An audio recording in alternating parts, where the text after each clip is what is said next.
자, 여러분 반갑습니다. 봄이 되었죠? 마음이 막 부드러워지고 뭔가를 내 마음속에 채워야 될 것 같고 막 그런 때예요. 그래서 우리 사랑이라고 하는 주제, 또 오늘 제목도 아주 뭉클합니다. 사랑, 그 기다림의 미학. 네, 그래서 우리가 정말 하나님 앞에서 사랑하는 사람, 우리가 제대로 사랑할 때 가장 아름다운 거거든요. 그래서 우리가 사랑하는 법을 좀 배우도록 하겠습니다. 이 시간 우리 잠시 성령 하나님의 도우심을 잠시 간구하고 시작하겠습니다. 기도합니다.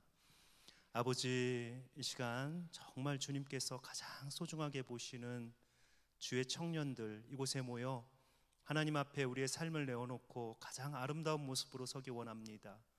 한 영혼 한 영혼의 인생을 붙드시고 이 강의가 정말 이들의 인생 가운데에서 하나님이 인생을 가장 아름답게 만드시는 그 순간, 하나님의 그 깨달음을 얻는 그 시간이 될 수 있도록 도와주시옵소서. 모든 말씀 예수님 이름으로 기도합니다. 아멘.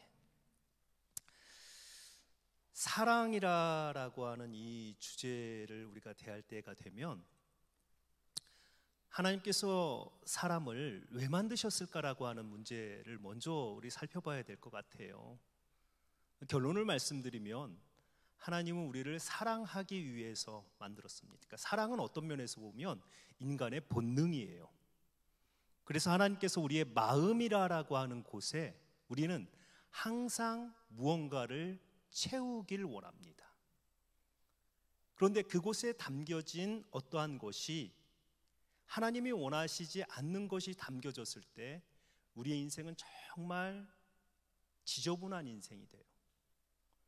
그런데 그곳에 정말 아름다운 것이 담겨졌을 때 우리의 인생은 너무도 하나님 보시기에도 혹은 사람이 보기에도 너무도 귀하고 아름다운 인생이 되는 것입니다. 그래서 우리가 이제 이 사랑이라고 하는 주제를 다룰 때는 여러분 이렇게 머리를 쓰려고 하지 말고 저 교수님이 오셔서 어떤 지식을 전해줄까 이런 걸 생각하지 마시고 마음을 좀 여세요. 마음을 열어서 내가 정말 하나님 앞에서 사랑하는 법을 한번 좀 배워봐야겠다, 이런 마음으로 우리 좀 함께 했으면 좋겠습니다.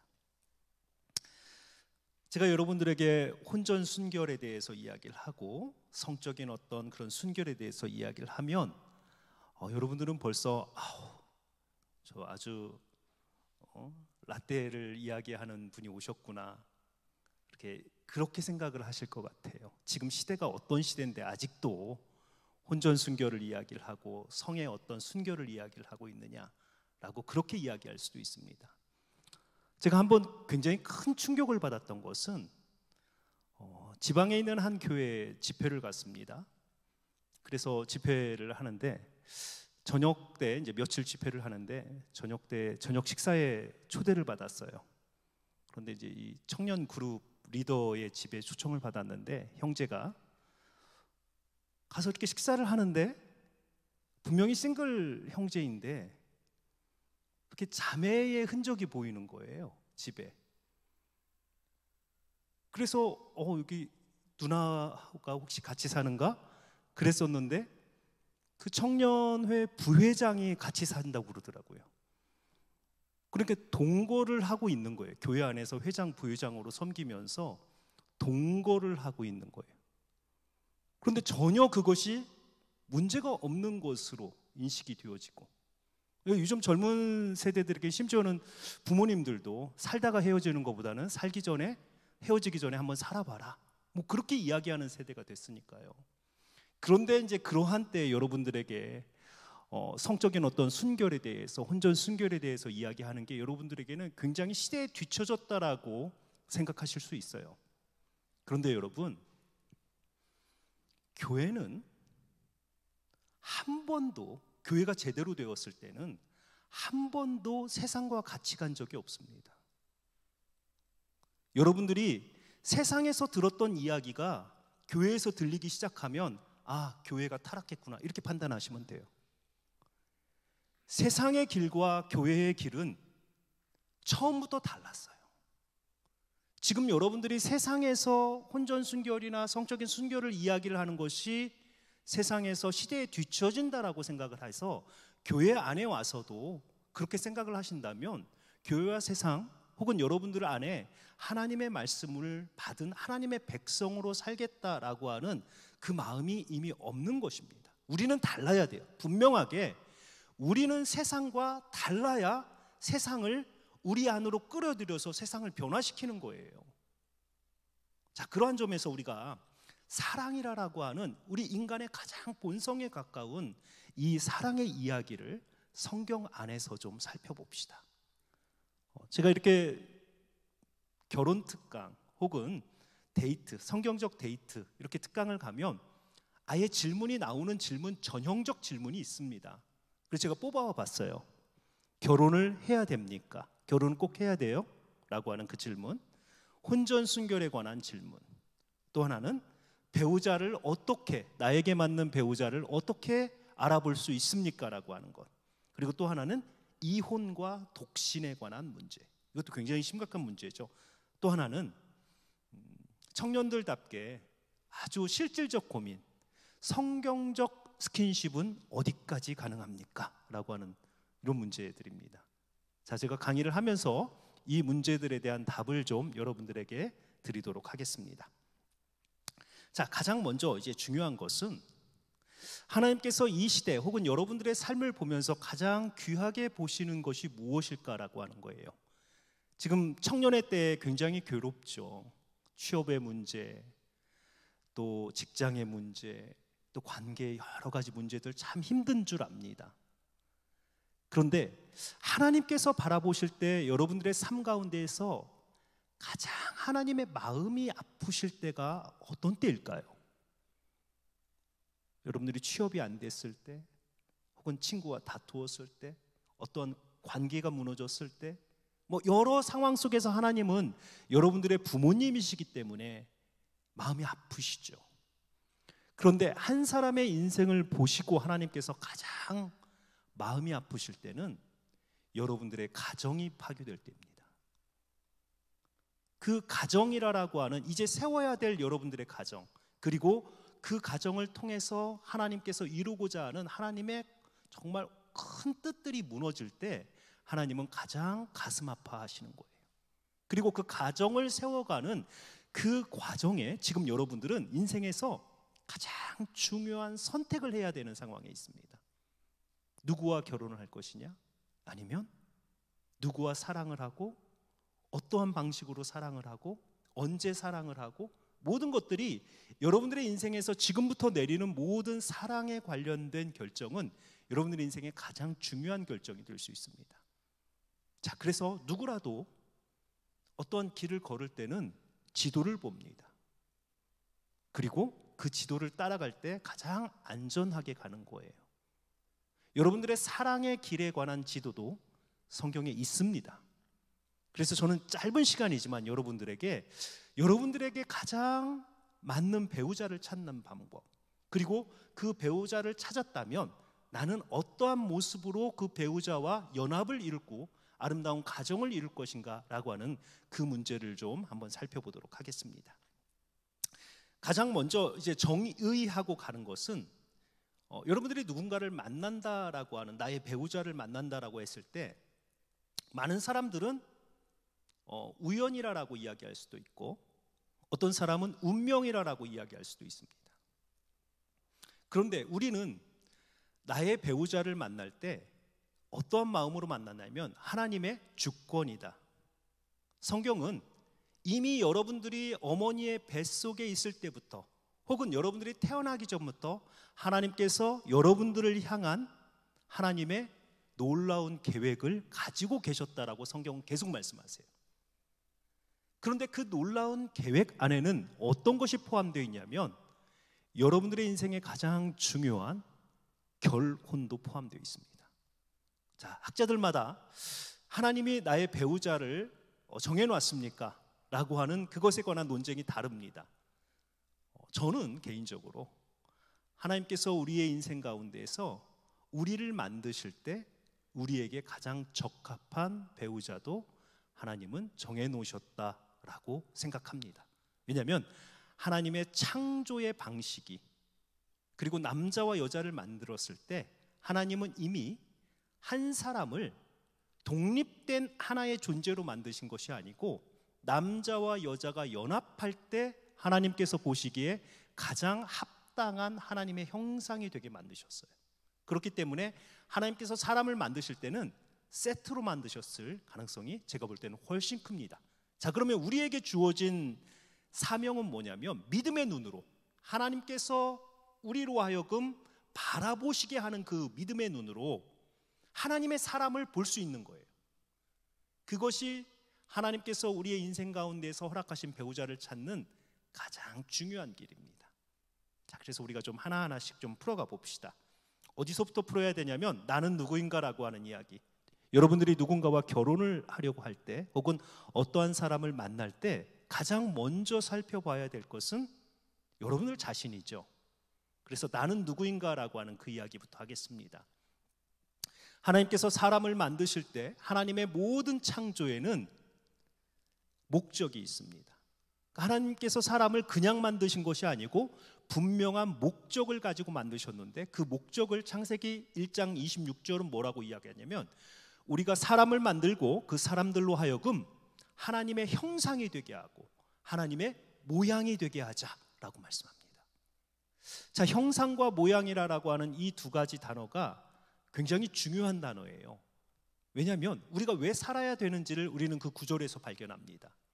그 형상이라고 하는 단어는 어떠한 대상을 대표해서 일을 하는 거예요. 어떤 면에서 보면 굉장히 부정적인 단어예요. 왜냐하면 성경에 나오는 우상이라고 하는 단어가 이 젤렘이라고 하는 단어입니다. 그런데 그 성경에서 우상이라고 하는 것은 바알과 아쉐라가 이런 어떤 고대의 어떤 신들을 대신해서 이 땅에서 그들의 역할을 하는 그러한 존재들이 우상들이었습니다. 그러니까 하나님께서 우리를 이 세상에 만드시면서 하나님의 목적은 분명해요. 그 목적이 뭐냐면 저와 여러분이 이 땅에서 하나님의 일을 대신하기를 원하셨습니다. 지금 여러분들이 어느 곳에 서 있든지 공부를 하고 계시잖아요. 혹은 취업을 준비하고 계시고 또 여러 가지 일을 하고 계시잖아요. 여러분들의 일이 아니고 하나님의 일이에요. 그리고 하나님은 그 일을 통해서 하나님께서 만드신 아름다운 세상을 하나님 보시기에 좋게 여러분들을 사용하셔서 하나님께서 만드신 아름다운 세상을 하나님 보시기에 좋게 하나님 이끌고 가시길 원하시는 거예요. 자, 그래서 하나님께서 사람을 만들어 놓으시고 이 사람으로 하여금 이 세상의 질서를 유지하게 만드셨습니다. 그래서 하나님의 창조에는 항상 흐름이 있습니다. 그 흐름이 뭐냐면 혼돈에서 질서로 나아가는 거예요. 그래서 첫째 날, 두 번째 날, 세 번째 날, 네 번째 날, 다섯 번째 날, 여섯 번째 날이 굉장히 무질서했던 혼돈과 흑암 속에서 빛과 질서로 이렇게 창조를 만드십니다. 그리고 하나님의 창조의 가장 마지막에 그 질서를 유지하는 하나님의 일을 대신하는 사람을 만드셨습니다. 그래서 우리가 아담이라고 하는 존재의 창조를 봅니다. 자, 그런데 한 가지 성경을 읽다 보면 의문이 생기는 거예요. 하나님의 모든 창조마다 하나님께서 평가하신 것이 있습니다. 하나님 보시기에 좋았더라. 요즘 많이 들으시는 여러분 단어예요. 토부라고 하는 단어. 많이 들으셨을 거예요. 히브리어 단어 가운데 제가 볼 때는 가장 중요한 단어예요. 만약에 여러분들이 인생을 마치고 하나님 앞에 갔을 때 하나님으로부터 정말 이 이야기만 들을 수 있다면, 이 말씀만 들을 수 있다면 여러분 정말 인생 잘 사신 거예요. 바로 그 말씀이 하나님께서 보시기에 좋았더라, 토부입니다. 자, 하나님의 이 창조의 질서 가운데 하나님은 항상 모든 것을 만드시고 보시기에 좋았더라, 좋았더라 평가를 하셨는데 딱 한 번만 하나님 보시기에 좋지 않았더라라고 평가한 게 있습니다. 혹시 무엇인지 기억나십니까? 남자를 만들어 놓고 그 남자의 상태가 안 좋다는 거예요. 우리 형제들 한번 이렇게 스스로 한번 보세요. 내 상태가 어떤지. 안 좋아요. 상당히 안 좋아요. 네. 왜 그러냐면 아직 미완성인 거예요. 미완성. 그래서 하나님께서 이제 그 남자를 위해서 또 한 번 창조를 하십니다. 그런데 그때도 이 여자를 만드는 목적을 설명을 하시는데요, 성경에는 그냥 이 남자를 위해서 돕는 배필을 만들자 이렇게 설명을 했어요. 한글 성경에. 저는 구약학자로서 정말 잘못된 번역이라고 생각합니다. 성경 번역 가운데 가장 잘못된 번역 가운데 하나가 이 여자를 만든 목적을 돕는 배필로 번역해 놓은 거예요. 그런데 히브리어의 원래 단어를 보니까 우리 자매들에게 힘이 되는 강의가 되도록 하겠습니다. 히브리어 원래 강의를 보니 그 의미를 보니까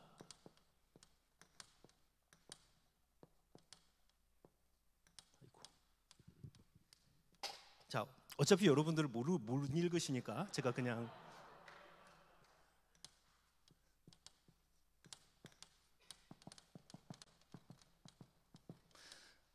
자, 히브리어는 모음을 여기다 찍습니다.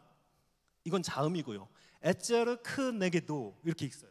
그러니까 읽는 방향도 여기서부터 이렇게 가요. 이 단어 엄청난 단어입니다. 자, 여성이라고 하는 존재를 만드실 때 그냥 돕는 배필, 우리 느낌은 주방에서 보조 뭐 이런 느낌이에요. 남자가 주인공이고 조연 이런 느낌이 되는 거예요. 그런데 이 단어의 의미는 에체르라고 하는 단어, 여러분 혹시 기억나세요? 에벤 에셀 기억나세요?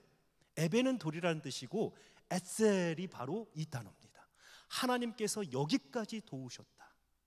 시편의 기자들은 뭐라고 이야기합니까? 절체절명의 순간에 하나님을 향해서 하나님 속히 오셔서 나의 도움이 되소서. 항상 사람에게 하나님을, 그것도 절체절명의 순간에 그들을 구원하는 존재, 그 존재가 에제르입니다.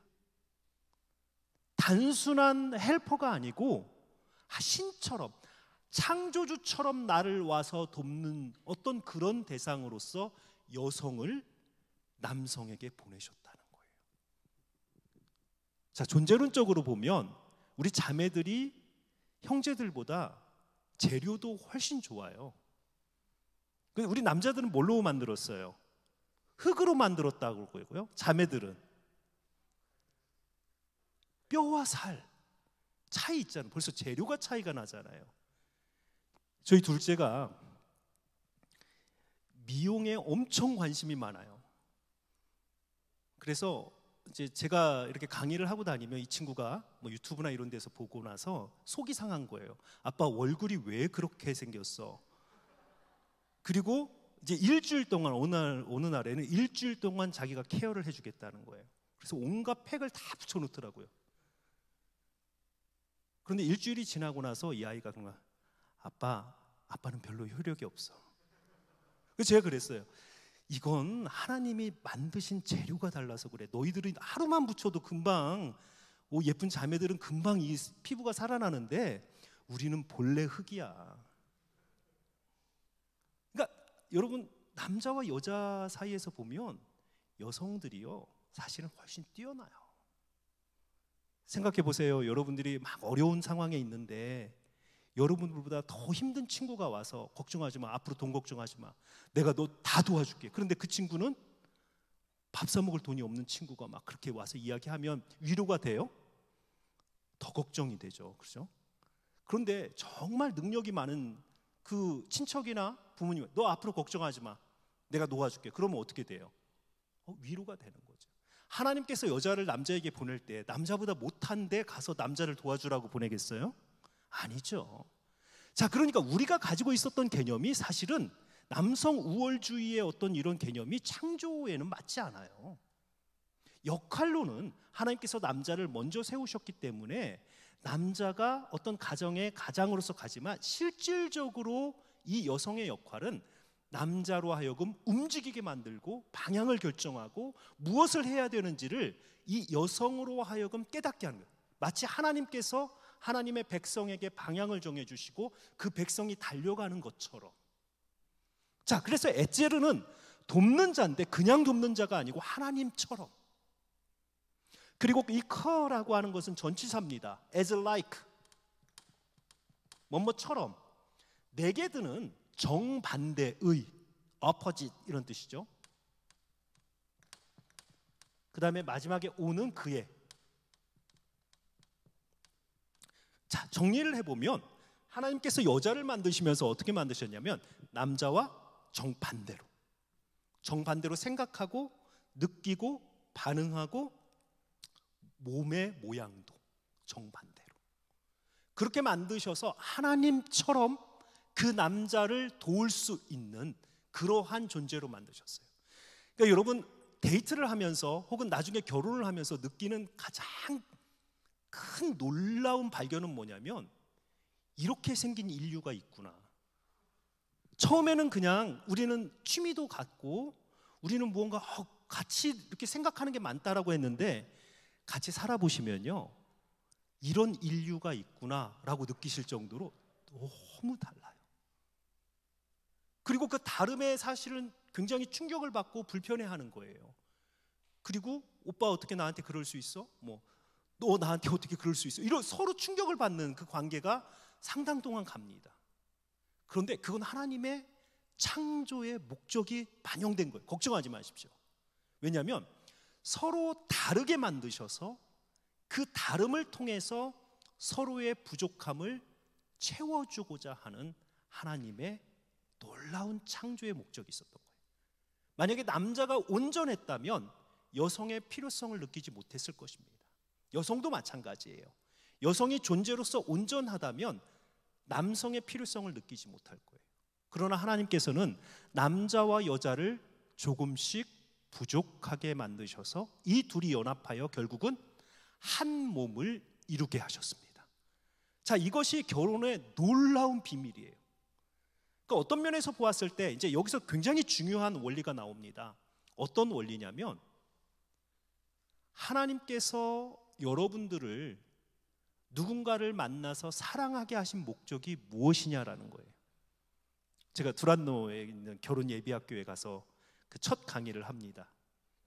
결혼의 성경적 원리 첫 강의를 하는데 그때 이제 신랑과 신부들이 이제 막 결혼하려고 하는 신랑과 신부들이 내가 이 사람과 결혼하려는 목적 이렇게 써내요. 5가지 목적 써내면 놀랍게도요, 정말 용감하게도 둘이 벌면 집을 빨리 살 수 있으니까 이렇게, 그리고 이 남자의 능력이 나를 평생 편하게 할 수 있을 것 같아서 이렇게 써냅니다.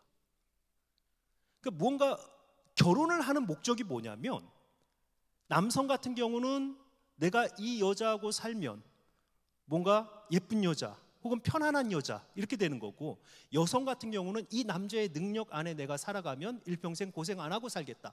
이게 결혼의 목적이 되어져 있는 거예요. 그런데 문제는 뭐예요? 그렇게 예뻤던 여자가 계속 예뻐요? 화장 지우면 깜짝 놀라죠. 그렇게 능력 있던 남자가 계속 능력이 있나요? 회사에서 어느 순간 나가라고 할 때가 오는 거예요. 그러면 나의 필요성이 없어지는 존재가 더 이상 나에게 사랑의 존재가 되지 않는 거예요.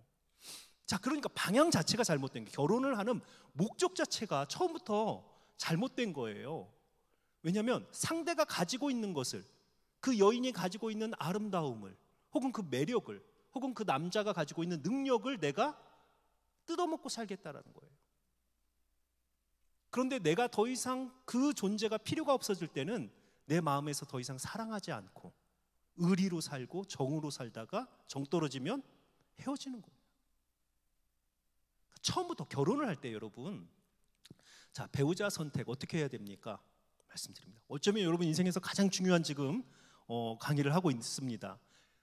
배우자 선택은요, 내가 가지고 싶은 것을 가진 사람 혹은 내가 얻고 싶은 것을 가지고 있는 사람을 선택하면 안 됩니다. 나는 이 정도 미모를 가지고 있는, 이 정도 학벌을 가지고 있는, 이 정도 교양을 가지고 있는 여인이 좋아. 나는 음악하는 여자가 좋아. 안 돼요. 내 남편은 키가 175 이상, 뭐 가정에서는 이렇게 이 정도의 학력 수준, 연봉은 얼마 이상, 차는 뭐 안 됩니다. 자, 배우자 선택의 첫 번째 원리. 내가 가진 것을 가지고 그 사람을 도와주었을 때 우리가 멋진 하나님의 사람이 될 수 있는가?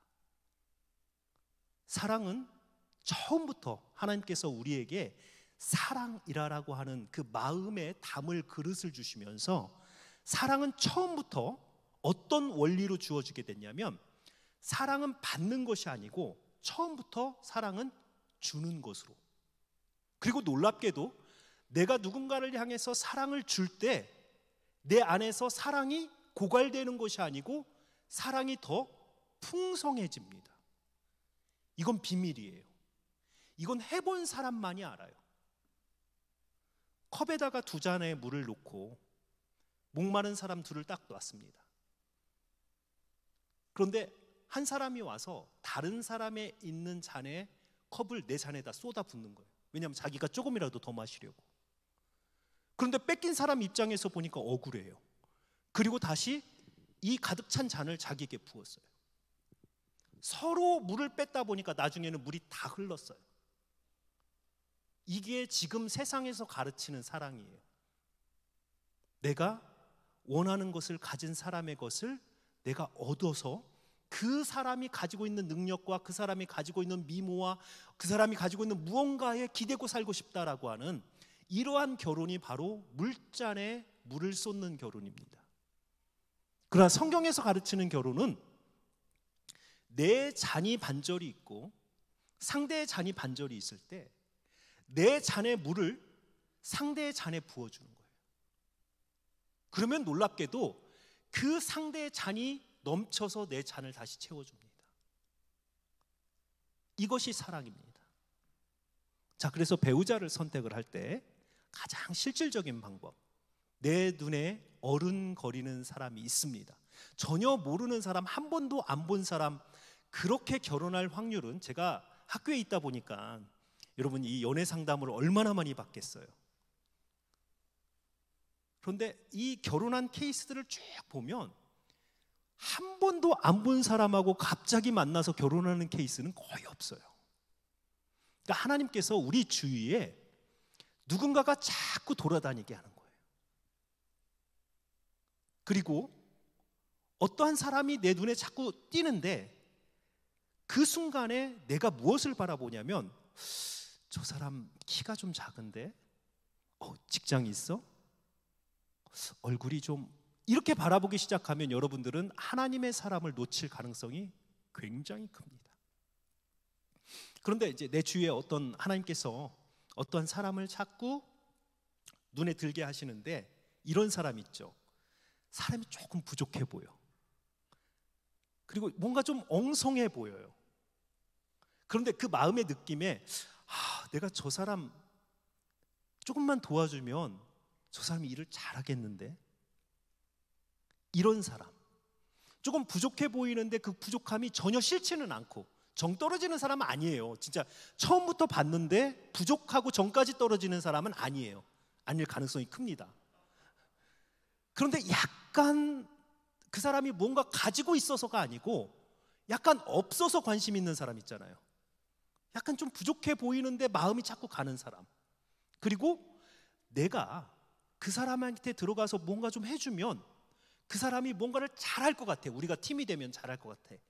그런 사람이 대체적으로 하나님께서 만나게 하는 사람이고, 그러한 사람하고 여러분들이 사랑을 하고 교제를 할 때 어떤 효과가 나냐면, 제가 앞에서 이야기한 잔을 서로 상대방의 잔에 채워주는 그러한 사랑의 놀라운 기적을 맛보는 그런 사랑을 할 수 있습니다.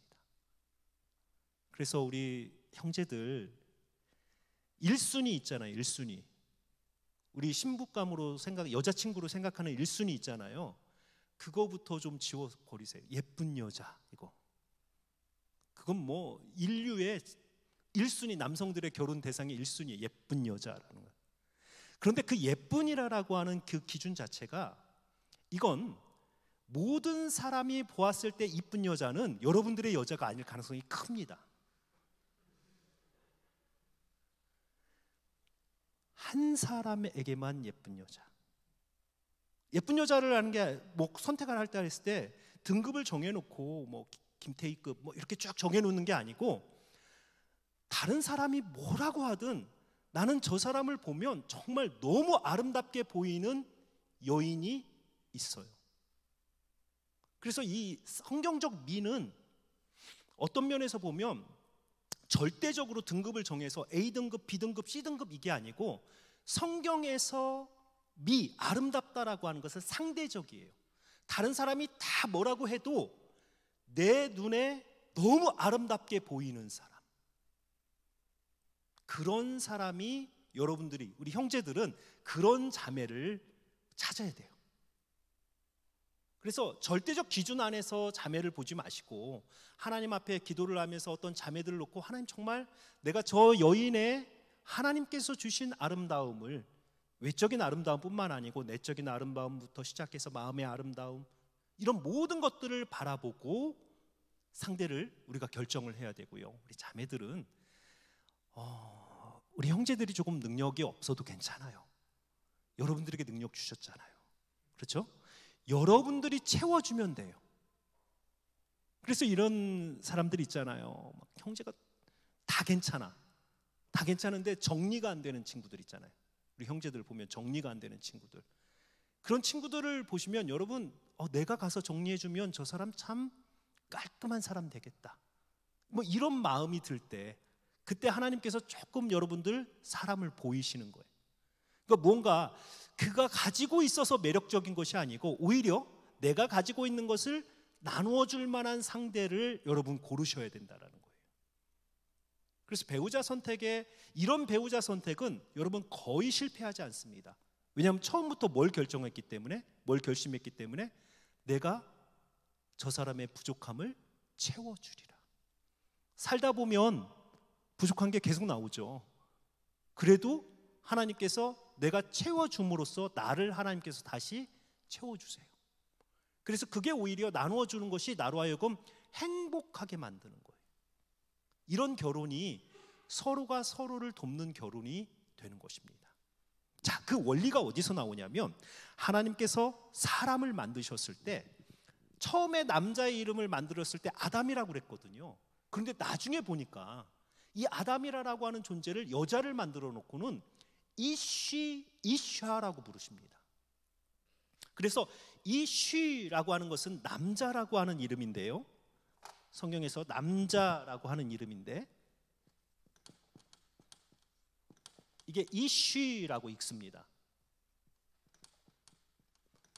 그런데 여자라고 하는 존재는 여기에다가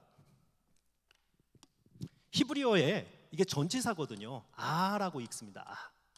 이쉬 끝에다가 이 아만 붙이면 이샤가 됩니다. 그런데 이 아가 어떤 의미냐면, 영어로 뭐뭐로부터 from, 그 다음에 into, 두 가지 의미를 다 가지고 있어요. 자, 그러니까 무슨 얘기예요? 여자의 이름 자체가 존재론적으로는 남자로부터. 왜 여자를 남자로부터 만드셨을까요? 갈비뼈를 취하여서 뼈와 살을 가지고, 남자의 뼈와 살을 가지고 여자를 만들어서 본질적으로 남자와 여자는 하나다라고 하는 것을. 그래서 여성에게 가지고 있는 회귀 본능 중에 하나가 뭐냐면, 여성이 결혼을 하고 싶은 가장 1순위 가운데 하나가 뭐냐면 불안해서. 그러니까 여성은 누구 안으로 들어가서 하나님께서 만들어 놓으셨던 그 하나님의 배우자, 원래 한 몸이었던, 각 가정에서 다르게 태어났고 다르게 성장했고 다른 어떤 이름을 가지고 있고 다른 성을 가지고 있지만, 하나님이 보시기에는 하나님의 창조 안에서는 한 몸이었던 거예요. 그래서 여성은 그 원래 하나님의 창조의 한 몸을 찾아서 들어갈 때 가장 평안한 거예요. 남자는요, 마음이 이 여성의 어떤, 처음부터 하나님 만드실 때 갈비와 어떤 살이라고 하는 그 표현 자체가 심장과 가장 가까운 곳이죠. 그래서 이것을 떼어내므로 남성은 항상 허전합니다. 가을 되면 특별히 우리 형제들 많이 방황하잖아요. 가을 되면 너무 허전하잖아요. 정상이에요, 정상. 그래서 그때는 누군가가 내 안에 들어와서 온전한 연합을 통해서 한 몸을 이룰 때 남자는 가장 편안하게 느껴지는 거예요. 그 어떤 결합의 관계가 바로 이 남자와 여자, 이쉬라고 하는 것은 어떤 면에서 보면 존재한다라고 하는 것과 연결되어지는 단어고요. 그 다음에 이샤라고 하는 것은 존재론적으로 여자는 남자로부터 나옵니다.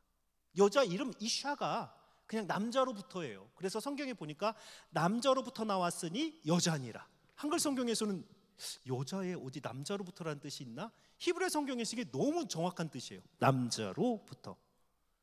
그런데 역할론 보면 하나님이 여성을 왜 만들었냐라고 하면 하나님처럼 돕는 자로 여성을 세우고 여성은 남자 안으로 into the man, 남자 안으로. 자, 여기서부터 이제 여러분들이 생각해야 되는 남자와 여자의 차이점과 역할이 나옵니다. 남자는 하나님께서 처음에 남자를 만드실 때 남성에게는 육체적 힘을 주셔요. 그래서 육체적 힘을 주셔서 가정을 보호하고 가정에 필요한 것을 공급하도록 남성에게는 육체적 힘을 주시고, 그러나 남성은 마음을 연약하게 합니다. 우리 형제들이 자매들보다 훨씬 마음이 연약합니다, 여러분. 긍휼을 좀 베풀어 주세요, 형제들에게. 대신 자매들은요, 하나님께서 육체적으로는 좀 남성에 비해서 연약해요. 그런데 마음에 큰 강한 힘을 주세요. 그래서 우리 어머니들이, 여러분들 어머니들은 모두가 다 초인적인 삶을 사셨어요. 사람의 능력 밖의 능력이, 그 작은 체구의 어머님들이 어떻게 저런 일을 하시고 어떻게 저렇게 사셨을까 보면 마음이 강하기 때문에 그래요. 우리 돌아가신 황수관 박사님이 한번 그런 말씀을 하셨죠. 간증을 한번 하셨어요.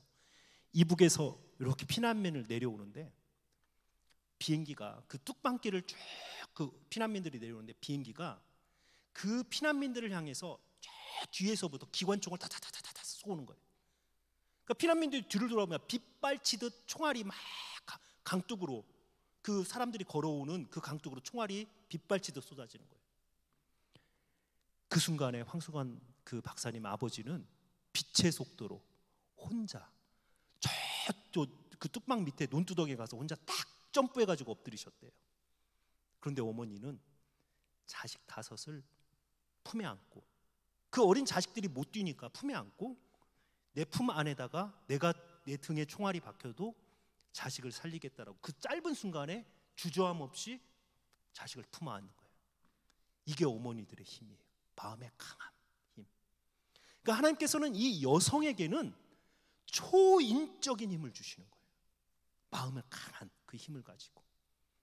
자, 그래서 이들은 어떻게 결합이 되게 하냐면 아내가 남편 안으로 들어가서 하나님이 주신, 여성에게 주신 굉장히 뛰어난 능력이 있는데 이 능력이 본능적으로 무언가를 느끼는 능력이에요. 남성들은 사고의 패턴이 무언가를 분석하고 합리적으로 생각해서 결과를 도출할 때 남성들은 굉장히 행복을 느껴요. 그런데 여성들은요, 그 남성들이 그 오랜 동안 고민해야 되는 그 답을 여성들은 딱 보면 알아요. 결혼을 해보시면 여러분들 그 남편들이 정말 해서는 안 되는 것들이 있어요. 아내를 속일 수 있다는 착각. 우리 아내들은요, 남편 보면 그냥 보면 알아요. 이 인간이 뭐 하고 왔는지. 이게 이제 여성들에게 하나님께서 아주 특수한, 왜냐면 마음이 강하기 때문에 남성들은 보고, 이제 그 인식론이 보고 듣고 머리에서 정리하고 한참 있다 마음으로 느낀 다음에 그 다음에 한참 있다 말로 표현해요. 그러니까 남편에게 혹은 남자친구에게 고맙다라는 이야기 들으려면 여러분 한참 기다리셔야 돼요. 그냥 우리는 조금 시간이 오래 걸려요. 그런데 자매들은요, 하나님이 무언가를 바로 느끼게 하는 거예요. 이거 하나님이 주신, 굉장히 여성에게 주신 능력이에요. 그런데 이제 남성들은 그렇게 막 분석하고 합리적으로 생각하고 뭐 이런 거 좋아하는데, 일을 할 때 보면요, 그렇게 논리적인 사람이 일을 할 때 보면 참 생각 없이 해요. 즉흥적이라고 하죠. 즉흥적. 제가 무슨 생각이 있으시나 싶을 정도로 막 해요. 생각 없이 해요. 그렇게 논리적으로 생각해 놓고. 그 우리 안에 모순이에요. 하나님 우리를 그냥 우리 존재 자체로 서 있으면 모순되게 하세요. 그래서 여러분, 혼자 늙어가는 거 굉장히 모순스럽습니다. 나중에 살다 보시면 배우자가 없이 나 혼자 고상할 것 같잖아요. 굉장히 모순 덩어리가 되어져 가는 거예요. 자매들은 하나님께서 무언가 내 마음에 하나님의 뜻을 금방 느끼게 하세요. 그런데 그렇게 느끼게 하는데 일을 진행을 시키려면 자매들은 생각하고 또 생각하고 이것도 생각하고 이것도 생각, 너무 생각할 게 많아서 일이 진척이 안 돼요. 자, 그러니까 하나님께서 어떻게 남자와 여자를 연합을 시키냐면, 하나님께서 남자에게 무언가를 먼저 깨닫게 하실 때는 남자들은 깨닫고 나서 어떻게 행동한다고요? 즉흥적으로. 그러니까 그것을 여성의 신중함과 연결시켜요. 그래서 그 깨달은 것을 아내에게 이야기함으로 아내가 하나님의 시간인지 보자, 하나님의 방법인지 보자, 신중하게 해서 실수하지 않게 하는 거예요. 반대로 여성에게 하나님께서 대체적으로 가정에서 일할 때는요, 성경에서도 그래요. 중요한 결정은 다 누가 내리냐면 엄마들이 내렸어요. 아내들이 내렸고, 처음 하와부터. 그게 긍정적이건 부정적이건 그 가정의 중요한 결정은 남자들이 다 한 것처럼 보이지만 실질적으로 한 가정의 중요한 결정은 다 엄마들이 내렸어요. 아내들이 내렸고, 아담과 하와 가운데서 하와가 선악과를 먹었고요. 자, 이삭의 두 아들 가운데에서 야곱이 축복을 받게 되는 것도 다 리브가의 역할이었고, 하가를 들여서 이스마엘을 낳게 하는 것도 다 사라의 역할이었고, 다윗이 솔로몬을 왕으로 세우게 된 것도 밧세바가 찾아가서 이야기를 하는 거예요. 심지어는 예수 그리스도의 탄생도 보면 여성에게 먼저 가서 이야기합니다. 마리아에게 먼저 가서 이야기를 하는 거예요. 이게 결국은 여성의 역할이 뭐냐면 하나님께서 주시는 이 마음을 통해서 가정의, 자녀의 인생의 방향을 정하는 거예요. 이게 여성의 역할입니다. 그래서 하나님께서 여성에게는 직관력을 주시는 거예요. 그런데 이 직관력을 가지고 너무 신중해서 일이 추진이 안 되니까 이걸 뭐와 연결시켜요?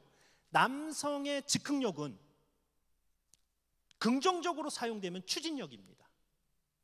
그래서 가장 이상적으로 가정이 움직일 때는 엄마가, 아내가 기도를 해서 방향을 잡고 남편이 그 기도에 동참함으로써 그 일을 이루어갈 때가 가장 이상적으로 일이 진행이 될 때예요. 물론 그 반대도 있어요. 때로는 하나님께서 남편에게 보고 듣게 하셔서 방향을 정하게 하고 아내가 속도 조절을 하게 할 때도 있어요.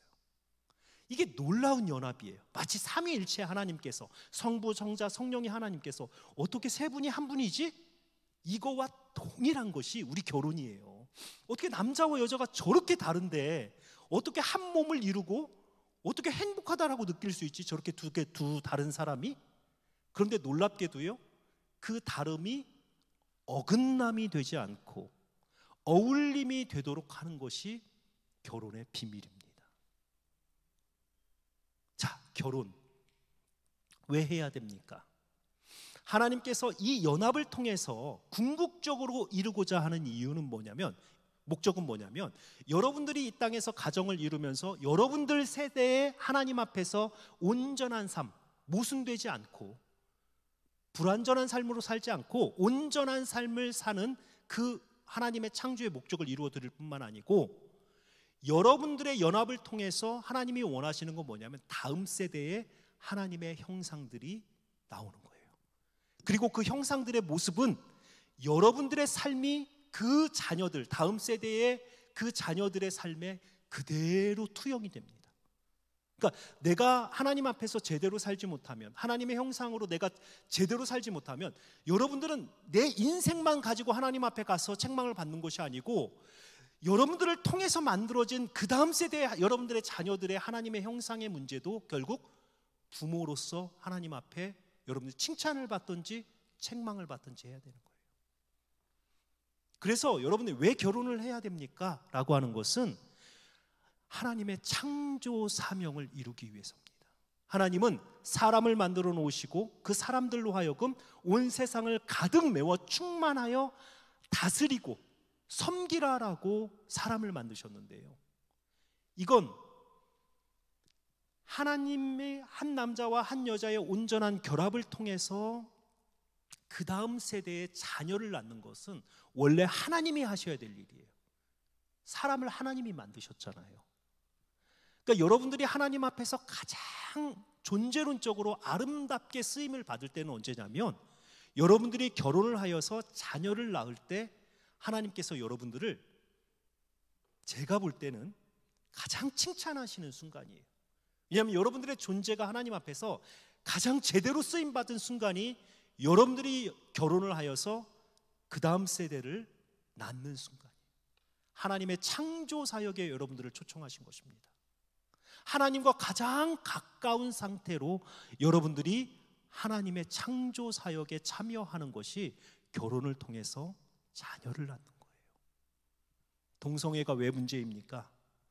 의학적인 문제도 있을 수 있고요, 사회적인 문제도 있을 수 있고, 여러 가지 문제가 있을 수 있어요. 그러나 하나님 보실 때 동성애가 가장 큰 문제가 되는 것은 하나님의 이 창조의 질서를 파괴하기 때문에 그래요. 한 남자와 한 여자가 연합하여 한 몸을 이룸으로 그 다음 세대의 하나님의 형상을 만들어내야 되는 우리의 이 존재론적 창조의 사명이 이 동성애를 통해서 파괴가 되어지기 때문에 하나님의 나라가 무너질 뿐만 아니고 하나님이 만드신 이 세상이 무너지는 거예요. 여러분, 우리는 길이 다르다라고 이야기했죠. 세상에서 이야기하는 것이 하나님의 말씀과 동일하다면 세상이 이제는 천국이 가까운 거예요. 주님이 오실 때가 된 거예요. 그러나 여전히 주님 오시기 전까지는 세상의 길과 우리의 길은 다릅니다. 동성애가 아무리 세상에서 정상적인 어떤 결혼의 혹은 성의 형태로 이야기한다 해도 성경에서는 분명하게 아니라라고 이야기를 해요. 왜냐하면 하나님이 사람을 만드신 목적 자체가 상실되는 거예요.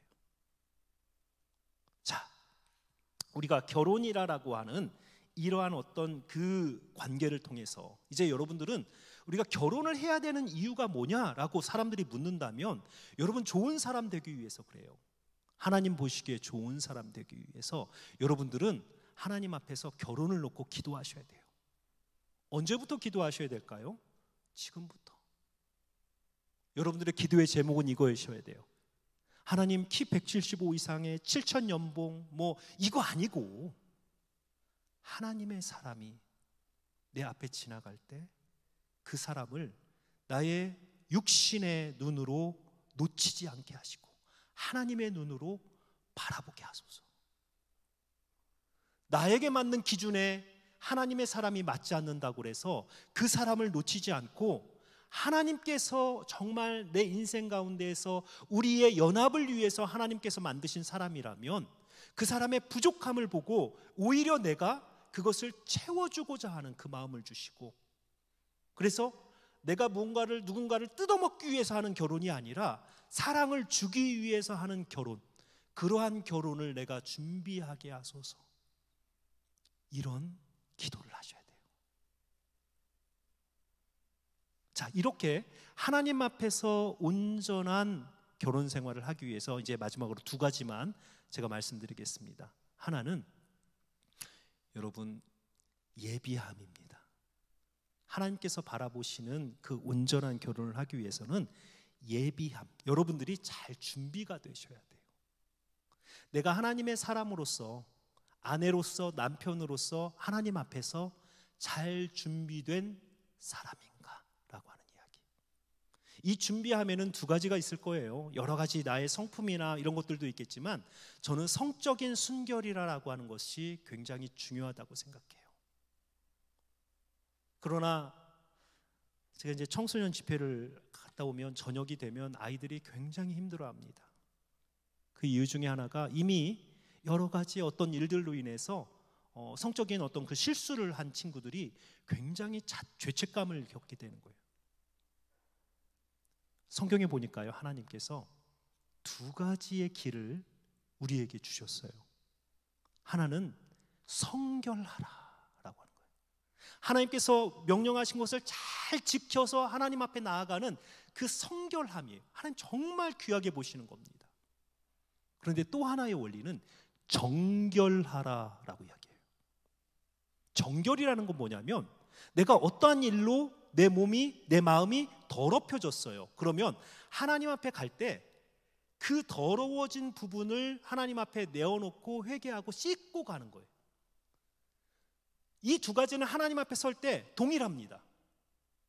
그러니까 지금 여러분들이 하나님 제 마음속에 이런 실수 때문에 하나님 제 죄책감이 있는데요. 아니에요. 죄책감을 가지지 마시고 하나님 제가 이제부터 하나님 앞에 성결하기 위해서 나의 정결의 마음으로 다시 하나님 앞에 나아갑니다. 그러면 정말 하나님께서 보시기에 새로운 하나의 사람으로서, 그리고 반복적으로 만약에 여러분들이 하나님 저 이렇게 하겠습니다, 정결하게 하겠습니다 하고 동일한 죄를 계속 짓는다면 하나님을 속이는 거가 되는 거죠. 그러나 그 일 이후에 하나님 앞에 여러분이 약속하시는 거예요. 내가 하나님께서 허락하신 배우자가 나올 때까지, 만날 때까지 내가 하나님 이 정결함을 잘 지켜나가겠습니다. 이게 여러분 예비하는 마음입니다. 그래서 복받는 어떤 그 결혼, 복받는 사랑은 내가 먼저 준비가 돼야 돼요. 너무 당연하게 생각하지 마십시오. 그냥 뭐 남자친구와 여자친구와 그렇게 육체적인 관계를 갖는 것을 이 세상이 아무리 당연하다고 해도 하나님 보시기에 성은 가장 아름다운 것이고 하나님께서 보시기에 가장 소중한 것입니다. 왜냐하면 그것을 통해서 하나님의 자녀를 낳는 하나님이 주신 복의 통로이기 때문에 그래요. 두 번째, 기다림입니다. 기다림. 급하게만 먹지 마십시오. 하나님의 사람은 여러분들 주위에 있습니다. 그리고 그때는 옵니다. 내가 열심히 찾는다고 하나님의 사람이 찾아지는 건 아니에요. 우리가 해야 될 것은 오히려 여러분들이 원하는 그 조건이라고 하는 눈을 벗겨서 하나님의 시선으로 여러분들 주위에 하나님께서 세워놓으신 사람들을 보십시오. 그러면 하나님께서 이미 여러분들 앞에 하나님의 사람이 지나가게 하셨어요. 기다리십시오. 성도들에게 기다림이라는 것이 가장 힘든 일인 줄 압니다. 왜냐하면 내가 할 수 있는데 내 능력으로, 내 미모로 내가 뭐가 부족해서 만나면 되지, 찾으면 되지 이렇게 생각할 수 있어요. 그러나 여러분, 하나님의 사람을, 하나님의 때를 기다리십시오. 기도하시면서. 그럼 어느 순간에 정말 놀랍게도 하나님의 사람이 내 앞에 옵니다. 그러면 정말 그 사람의 조건을 보지 마시고 외적이나 뭔가 가진 거나 소유나 이런 조건을 보지 마시고 정말 내가 사랑 주기 위해서 내가 이 사람을 내가 사랑하고 내가 이 사람을 섬기는 그러한 결혼을 하겠다, 이렇게 생각하시면 돼요. 자, 시간이 이제 많이 지나서 좀 우리 이렇게 내가 왜 결혼해야 되느냐 이런 생각부터 할 때 하나님 가장 보시기에 필요한 일이고 창조의 목적을 이루어드리는 일이고 여러분들의 인생이 가장 아름답게 되어지는 일이에요. 우리는 처음 하나님이 만드셨을 때부터 혼자 잘 살도록 만들지 않으셨다라는 거예요. 그래서 부족하게 만드셨고 나의 부족함을 채워줄 수 있는 사람을 만났을 때 가장 행복하게 하나님은 우리를 만드셨어요. 그래서 그 사람을 찾으십시오. 그러나 나의 조건이 아닌 하나님의 시선으로 그 사람들을 좀 찾아봅시다. 우리 이 시간 좀 이 연합을 위해서 우리 좀 찬양 하나 합시다. 우리 찬양하면서 하나님께서 우리의 하나됨을 통해서 이루시는 그 연합을 통해서 이루고자 하는 하나님의 그 기대하심을 우리 인생을 통해서 좀 한번 봅시다. 그래서 하나님, 우리의 하나됨이 귀한 연합이 될 수 있도록 하나님, 우리 이 시간 마음을 모읍니다. 우리 함께 기대라고 하는 찬양 함께 하겠습니다.